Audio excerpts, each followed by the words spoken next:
ಹಾರ್ಕೂಡ ವಾಹಿನಿಗೆ ಸ್ವಾಗತ.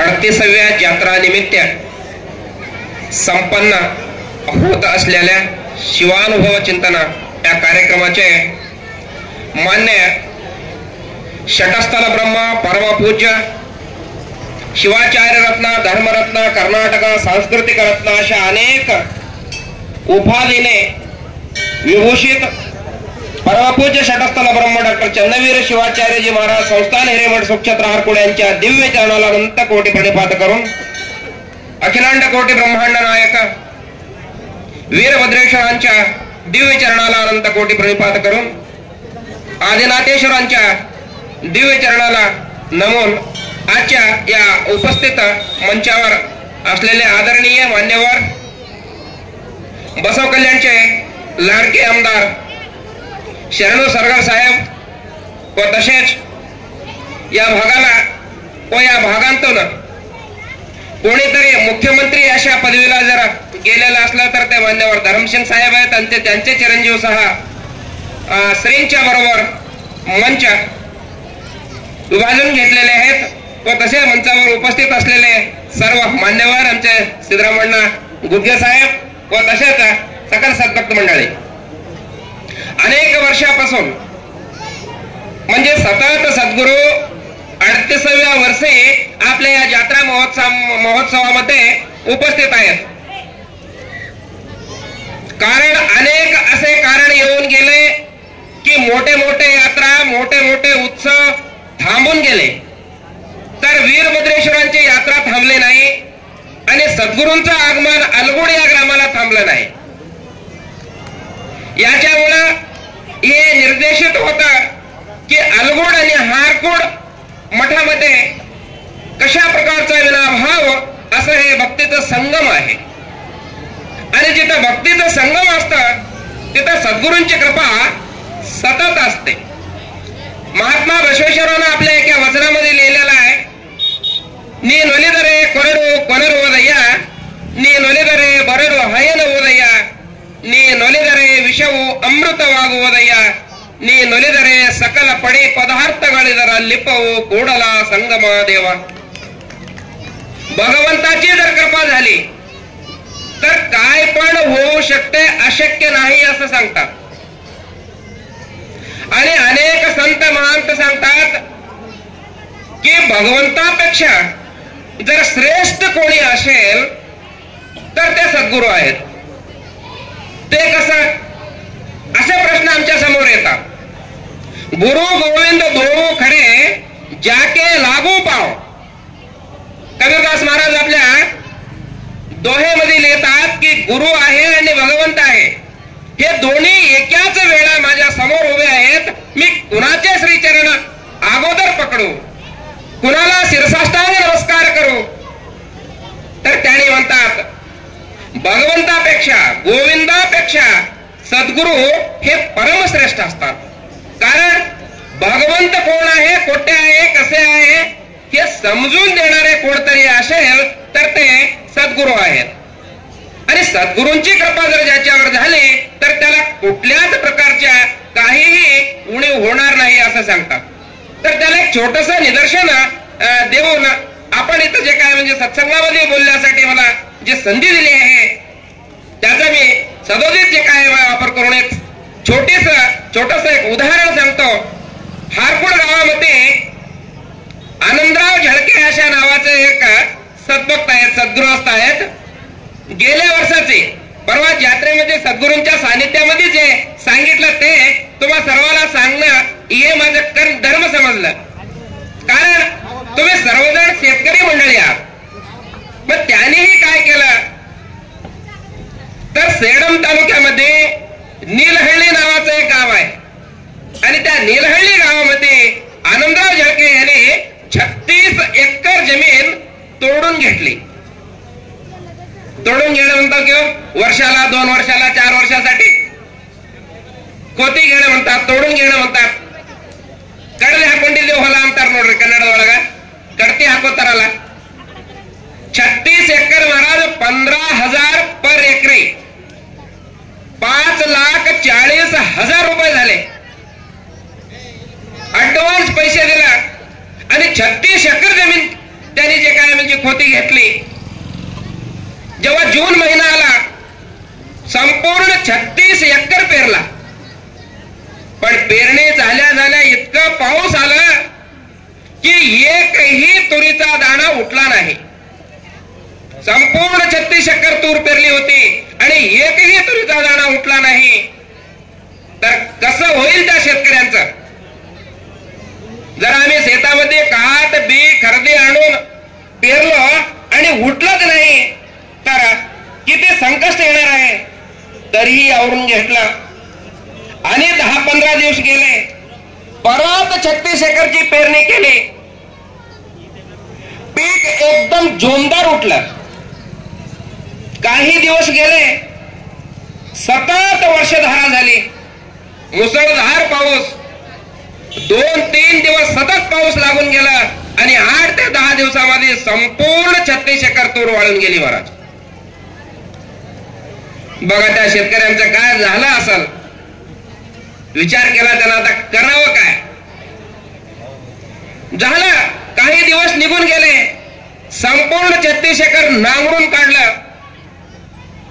नांगरून काढल्यानंतर आता पेरावं काय. काही करावं. हरभरा आणि ज्वारी पेरावं म्हणून रब्बीच्या सुकीमध्ये ज्वारी पेरला आणि हरभरा पेरला. काही वल्ल वाढल्यामुळं काही बीज खोलीवर गेल्यामुळं कुठं तरी एक एक एक एक एक ज्वारीचा बी उठून वर आलेला दिसला. हरभरा उठला. पण काय झालं की तिथं अनेक मकड्या नावाचे जे किडे असतात त्या किड्यांनी खाऊन पूर्ण नायनाट केलं. मला पूर्ण 36 एकर गेलं. तोंड बारीक करून बसला. करावं काय आता. हातात पुढचं काही नाही. त्याच गावामध्ये त्याची एक बहीण दिलेला होता. बहिणीच्या घरी गेला. बघा बहिणीचं अंतकरण किती मृदू असतं. त्याने म्हटलं काय झालं. झालं ते झालं. बघू भगवंतावर विश्वास ठेव. सद्गुरू डॉक्टर चन्नवीर शिवाचार्यजी महाराज तुझ्या मागे आहेत. काहीतरी रस्ता दाखवतील. त्याने म्हटलं आता काय रस्ता दाखवणार आहे. 3 वेळा पेरलो म्हटलं. 2 वेळा तुरी झालं, हरभरा झाला, ज्वारी झालं. मग आता अजून काय दाखवणार आहेत. त्याने म्हटले बघ माझ्या घरामध्ये 1.5 पोतं ज्वारी आहे. खाण्यासाठी आणलेलं 1.5 पोतं ज्वारी आहे आणि हे नेऊन पेर. धाडस केला. दुसरी वाटच नव्हती. धाडस केला आणि त्या धाडसीनं 36 एकर संपूर्ण ज्वारी पेरली. ज्वारी पेरला आणि बहिणीला सांगितलं बघ बाई मी तर ह्या शेताकडे येत नाही. जेव्हा हे चांगलं उठलं ज्वारी तुझं म्हणून जर सांगितलेस तर शेताकडे येतो. नाही तर या गावाकडे परत फिरून मी बघत नाही असं सांगितलं आणि गावाकडे निघून आला. हारकोड मध्ये आला. काही दिवस गेले. वल वाढलेली होती. इथं एक तिथं एक तिथं एक 10-20 फीटाला एक एक ज्वारीचं मोड उठलेलं होतं. तिने बघून आली आणि भावाला सांगितले असं झालंय. तोंड एकदम बारीक केला आणि श्रींच्या जवळ आला. संध्याकाळची वेळ होती. श्रीनं बघितला याको आनंदराय मारे सांड माडी विचारलं श्रीनं ಏನ್ ಮಾಡ್ಬೇಕ್ರಿ ಅನ್ನಲ್ಲ 3 ಸಲ ಬಿತ್ತೀನಿ ಹಿನ ಏನ್ ಮಾಡಬೇಕು ಜ್ವಾಳ ಬಿತ್ತೀನಿ ಅಲ್ಲೊಂದು ಬಿದ್ದದ ಏನ್ ಮಾಡಿ ಏನ್ ಚಿಂತೆ ಮಾಡಬೇಡ ನಾಳೆ ಮುಂಜಾನೆ ತಕ ಮಳಿ ಬರ್ತದ ಎಲ್ಲಾ ಜ್ವಾಳ ಹೇಳ್ತದ हे कथा नाही महाराज कुठल्या तरी पुस्तकामध्ये वाचलेला किंवा कोणीतरी सांगितलेली कथा नाही तर झालेली हकीकत आहे. हकीकत ಸಿದ್ದರಾಮಣ್ಣನ ಸಹಿತ ಮಾಹಿತಿ आहे. ಏನು ಮಳೆ ಬರ್ತದ್ರಿ ಏನ್ ಸುದ್ದಿ 3 ಸಲ ಆಯ್ತು ಏನಿಲ್ಲ ನೋಡಿ ಮುಂಜಾನೆ ಮಾತಾಡು म्हटले आशीर्वाद दिले.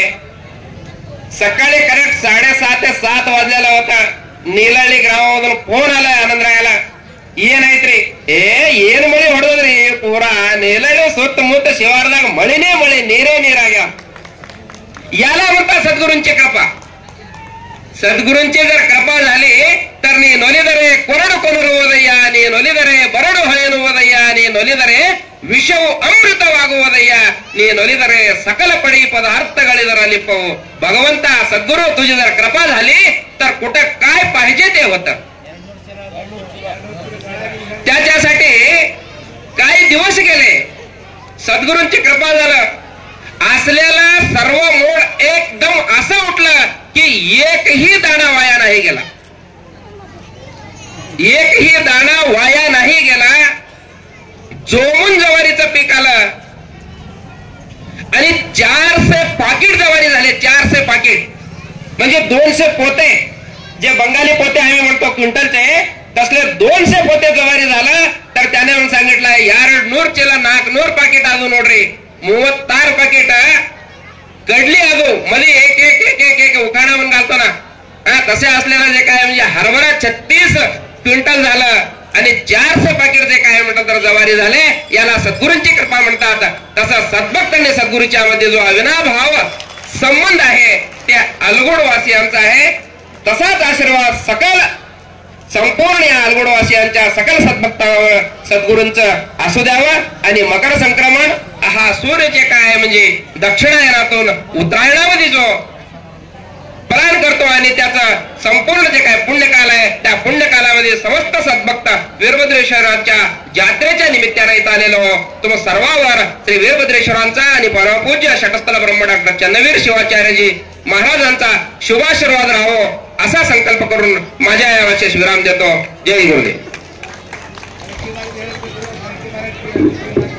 ಅಲ್ಲ, ಅವರು ಸೇಡಂ ಕಡೆಯಿಂದ ಹೇಳ್ಯಾರ, ಹೋದ ವರ್ಷ ಆಲ್ಗೂಡದಾಗ 9 ದಿವಸ ಧರ್ಮದ ಕಾರ್ಯ ದೇವರ ಕಾರ್ಯ ಮಾಡಿದಕ್ಕ ಔಸಾ ಮಹಾರಾಜರು ಹಾರ್ಕೊಡು ಮುತ್ತಿಯವ್ರು ಯಾವಾಗ ಪಾದ ಹಾಕ್ಯಾರಂದ್ರ ಇಲ್ಲಿ ಕೂಡ ಡಬಲ್ ಟೇಬಲ್ ಫಸಲ್ ಬಂದ ಜೋರಾದ ಚಪ್ಪ ತಟ್ಬೇಕು.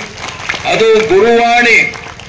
ಇವತ್ತ ಔಸಾ ಗುರುವಾಮ ಮಹಾರಾಜರು ಹಾರ್ಕೊಡಪ್ಪವ್ರು ಹೆಂಗಂದ್ರ ಶರಣಬಸಪ್ಪರು ಇದ್ದಂಗಿದಾರ, ಜೋರಾದ ಚಪ್ಪ ತಟ್ಬೇಕು.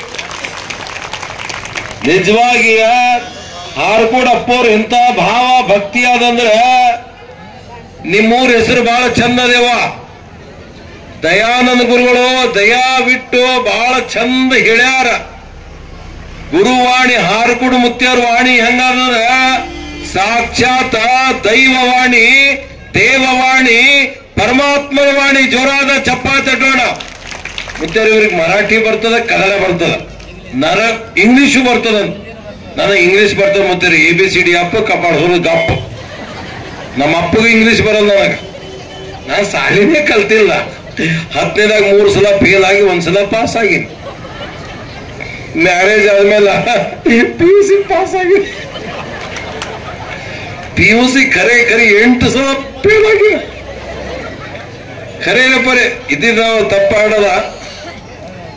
ಯಾಕಂದ್ರ ನಾ ಔರಂಗಾಬಾದ್ ಹೋಗಿದ್ದೆ. ನಾನು ಪ್ರಾಣೇಶ್ ನಂದು ಕಾಮಿಡಿ ಇತ್ತು. ಔರಂಗಾಬಾದಾಗ ಮರಾಠಿ ನನಗ ಮರಾಠಿ ಬರಲ್ಲ. ನಾ ದಿಮಾಕ್ ಮಾಡಕ್ ಮರಾಠಿ ಮಾತಾಡ್ಬೇಕಂದ್ರೆ 3 ಮಂದಿ ಹೆಣ್ಮಕ್ಳು ಇದ್ರೆ ಯಾಕ ಒಂದೇ ಒಂದು ಸೆಂಟೆನ್ಸ್ ಹೋಗಿ ಬರ್ತೀವಿ ಅನ್ನಕ್ ಏನ್ ಅನ್ಬೇಕು ಅಂತ ಕೇಳಿದೆ. ಆ ಅಕ್ಕ ಹೇಳ್ದು ಮರಾಠಿದಾಗ ಜಾವನೇತೋ ಧನ್ಯವಾದ್. ನಾ ಬರ್ಕೊಂಡೆ ಜಾವನೇತೋ ಧನ್ಯವಾದ್, ಜಾವನೇತೋ ಧನ್ಯವಾದ.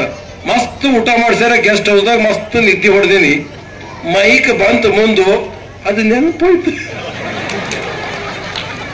ಮೈಕ್ ಮುಂದೆ ಬಂತು, ಹೆಣ್ಮಕ್ಳು ಮರಾಠಿ ಮಂದಿ ತುಂಬಿರ್ತಾರ, ದಿಮಾಕ್ ಮಾಡಿ ಎಲ್ಲಾ ಕ್ಯಾಮ್ರಾದವ್ರು ರೆಡಿ ಆಗಿದಾರ. ಇನ್ನೇನು ಹೇಳ್ಬೇಕಲ್ಲ, ಮೀ ಜೀವನ ಇತ್ತು ಧನ್ಯವಾದ. ಸ್ವಲ್ಪ ಮಾತು ತಪ್ಪಂದ್ರ ದಯಾನಂದ ಗುರುಗಳು ಶಾಸ್ತ್ರೋಕ್ತ ಪಂಡಿತ ಇದ. ಅದಕ್ಕ ಶಾಸ್ತ್ರ, ಹಾರಕೋಡ್ ಮುತ್ಯಂದು ಸ್ತೋತ್ರ, ಚನ್ನವೀರ ಮುತ್ಯಂದು ಆಶೀರ್ವಾದ ನೇತ್ರ, ಆಲಗೋಡ್ದು ವೀರಭದ್ರೇಶ್ವರದು ಜಾತ್ರ. ನಮ್ದು ಬರೀ ಪಾತ್ರ. ಈ ವಾಹಿನಿಯನ್ನು ನಿರಂತರವಾಗಿ ವೀಕ್ಷಿಸಲು ಯೂಟ್ಯೂಬ್ನಲ್ಲಿ ಶ್ರೀ ಹಾರಕೂಡ SRIHARKOOD ಎಂದು ಟೈಪ್ ಮಾಡಿ. ನಮ್ಮ ಈ ಚಾನೆಲ್ಗೆ ಸಬ್ಸ್ಕ್ರೈಬ್ ಮಾಡಿ, ಬೆಲ್ ಅನ್ನು ಒತ್ತಿರಿ.